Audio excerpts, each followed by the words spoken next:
നമസ്കാരം. ADM നവീൻ ബാബുവിന്റെ ദുരൂഹ മരണത്തിൽ CBI അന്വേഷണം വേണമോ വേണ്ടയോ എന്ന് ഇന്ന് ബഹുമാനപ്പെട്ട ഹൈക്കോടതി തീരുമാനിക്കും. കഴിഞ്ഞ ഒക്ടോബർ 15 ADM നവീൻ ബാബുവിനെ ക്വാർട്ടേഴ്സിൽ തൂങ്ങി മരിച്ച നിലയിൽ കാണപ്പെടുകയായിരുന്നു. എന്നാൽ ADM നവീൻ ബാബുവിന്റെ മരണവുമായി ബന്ധപ്പെട്ട് ഏറെ ദുരൂഹതകൾ നിറഞ്ഞു നിൽക്കുന്നു. ഇപ്പോഴും അത് കേരളീയ പൊതുബോധത്തിന്റെ മനസാക്ഷിയിൽ കത്തിജ്വലിച്ചു നിൽക്കുന്നതായി തന്നെ കാണാൻ കഴിയുന്നു. CPMലെ സമുന്നതരായ നേതാക്കളുടെ പലരുടെയും പങ്ക് ഈ മരണത്തിൽ ഉണ്ട് എന്നുള്ളതാണ് ആരോപണങ്ങൾ ഉയർന്നിരിക്കുന്നത്. ഭൂമാഫിയയും കോറിയം മാഫിയയും ചേർന്നുള്ള അവിശുദ്ധ കൂട്ടുകെട്ടിന്റെ ഫലമാണ്, അല്ലെങ്കിൽ ആ കൂട്ടുകെട്ടിന്റെ ഇരയാണ് നവീൻ ബാബു എന്നുള്ളതാണ് പരക്കെ വിശ്വസിക്കപ്പെട്ടിരിക്കുന്നത്. കണ്ണൂരിലും വയനാട്ടിലും നടന്നിരിക്കുന്ന 5000 കോടി രൂപയുടെ ഭൂമി ക്രയവിക്രയത്തിന്റെ കൃത്യമായ തട്ടിപ്പുകളും, അതുപോലെ തന്നെ കണ്ണൂരിലും ചെങ്ങളായിലും അടുത്തിടെ ഉണ്ടായിട്ടുള്ള ഏതാണ്ട് 100-ലധികം പെട്രോൾ പമ്പുകളുമായി ബന്ധപ്പെട്ട് പല ബിനാമി ഇടപാടുകളും CPMന്റെ സമുന്നതരായ നേതാക്കൾക്കുണ്ട് എന്നുള്ള വിവരം തന്നെയാണ് ADM ആയിരുന്ന നവീൻ ബാബുവിന്റെ കയ്യിലുള്ളത്. അഥവാ ഇത്തരം ക്രയവിക്രയങ്ങളുടെ കൃത്യമായ ഫയലുകൾ നവീൻ ബാബു സൂക്ഷിച്ചിട്ടുണ്ടായിരുന്നു. ഇത് തന്നെയാണ് നവീൻ ബാബുവിന്റെ മരണത്തിലേക്ക് കലാശിച്ച സംഭവങ്ങൾക്ക് നാന്ദി കുറിച്ചത് എന്ന് തന്നെയാണ് കേരളം വിശ്വസിക്കുന്നത്. മുഖ്യമന്ത്രിയുടെ പൊളിറ്റിക്കൽ സെക്രട്ടറിയായ P ശശിയും കണ്ണൂരിലെ സാരിയുടുത്ത പിണറായി എന്നറിയപ്പെടുന്ന മുൻ കണ്ണൂർ ജില്ലാ പഞ്ചായത്ത് പ്രസിഡന്റ് PP ദിവ്യയും അടങ്ങുന്ന CPMന്റെ കണ്ണൂർ ലോബി അഥവാ ഭൂമാഫിയകളാണ് നവീൻ ബാബുവിനെ കൊന്നു തള്ളിയത് എന്നാണ് കേരളീയ പൊതുസമൂഹം ഇപ്പോഴും വിശ്വസിക്കുന്നത്.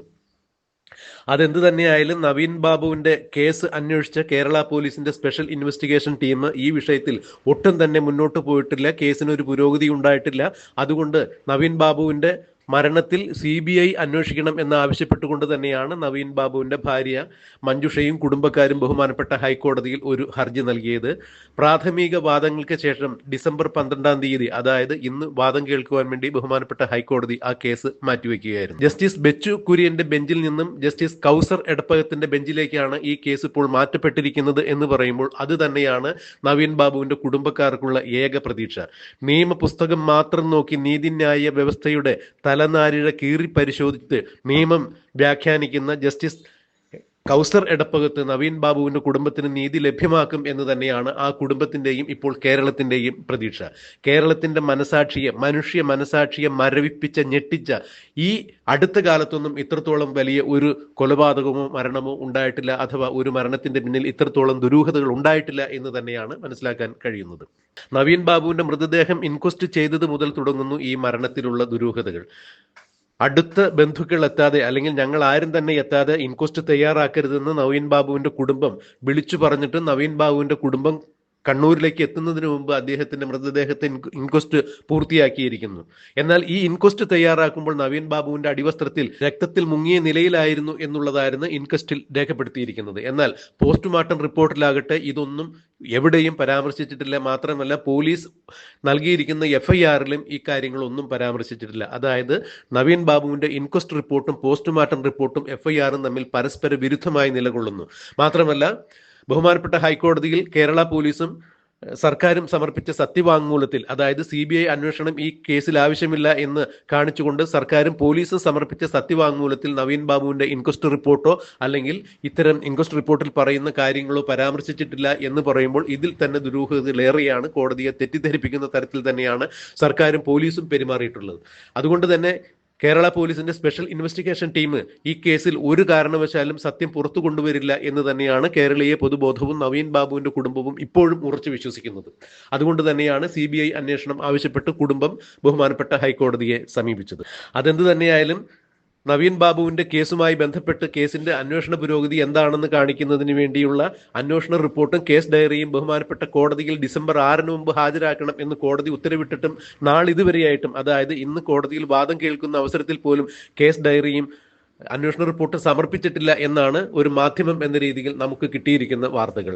എന്തായാലും നവീൻ ബാബുവിന്റെ മരണത്തിൽ CBI അന്വേഷണം വരാൻ പാടില്ല എന്നുള്ളത് സർക്കാരിന്റെയും CPMന്റെയും സ്ഥാപിത താല്പര്യക്കാരുടെ നിലപാടുകൾ തന്നെയാണ്. ആ നിലപാടിനനുസരിച്ചാണ് ഇപ്പോൾ സർക്കാരും പോലീസും CPMന്റെ നേതാക്കളും പെരുമാറുന്നത്, അല്ലെങ്കിൽ ഗൂഢമായി തന്ത്രങ്ങൾ മെനയുന്നത് എന്ന് തന്നെയാണ് അണിയറയിൽ നിന്ന് കേൾക്കുന്ന സംസാരം. അതെന്ത് തന്നെയായാലും ഇന്ന് ഡിസംബർ 12 ബഹുമാനപ്പെട്ട ഹൈക്കോടതിയിൽ നവീൻ ബാബുവിന്റെ ദുരൂഹ മരണത്തിൽ CBI അന്വേഷണം ആവശ്യപ്പെട്ടുള്ള മഞ്ജുഷയുടെ ഹർജി പരിഗണിക്കുമ്പോൾ അതിൽ വിശദമായ വാദം കേൾക്കുമ്പോൾ ജസ്റ്റിസ് കൗസർ എടപ്പകത്ത് ഈ കുടുംബത്തിന്റെയും കേരളത്തിന്റെയും ആശങ്ക പരിഹരിക്കുന്ന രീതിയിൽ, ആശങ്ക ദൂരീകരിക്കുന്ന രീതിയിൽ നവീൻ ബാബുവിന്റെ കുടുംബത്തിന് നവീൻ ബാബുവിന്റെ മരണത്തിൽ CBI അന്വേഷണം ഉത്തരവിടുകയാണെങ്കിൽ അത് കേരളത്തിലെ CPM സർക്കാരിന്റെ അടിവേരുകൾ മാന്തുന്ന തരത്തിലുള്ള കാര്യങ്ങളിലേക്ക് പരിണമിക്കും എന്ന് തന്നെയാണ് ഇപ്പോൾ അറിയാൻ കഴിയുന്നത്. അതുകൊണ്ട് തന്നെ PP ദിവ്യയും P ശശിയും പിണറായി വിജയനും MV ഗോവിന്ദനും അടക്കമുള്ള CPMന്റെ സമുന്നതരായ നേതാക്കളും കണ്ണൂരിലെ ഭൂമാഫിയയും കോറി മാഫിയയും